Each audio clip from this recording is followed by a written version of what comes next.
இயக்குனர் கதை சொல்லும்போது நம்ம என்ன சொல்ல போகிறோம், ஒருவேளை நம்மளுக்கு கதை பிடிக்கலன்னா என்ன சொல்ல போகிறோம், எப்படி சொல்லி. ஆனால் சார் சொல்லும் போது உண்மையிலே அந்த 1/2 மணி நேரம் கழிச்சு ஒரு பாயிண்ட் வச்சிருக்காரு படத்தில்.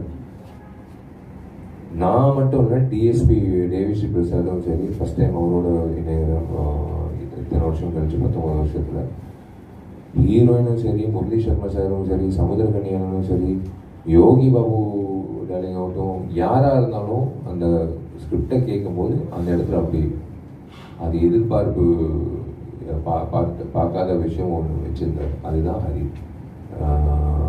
அவர் வந்து இன்றைய காலகட்டத்துக்கு எப்படி அவரையும் மாற்றிக்கணும், விஷாலையும் புதுசாக காட்டணும், நானும் விஷாலும் சேர்ந்து வர படத்தோட ரத்தனம் வந்து எப்படி வித்தியாசமாக இருக்கணுன்றது ஒரு விஷயம் வச்சுருக்காரு. அது கண்டிப்பாக வந்து ஒரு ஹோல்சம் ஃபேமிலி என்டர்டெய்னரில் என்னை மறுபடியும் நான் கொண்டு வரேன்றது எனக்கு ரொம்ப சந்தோஷமாக இருக்குது.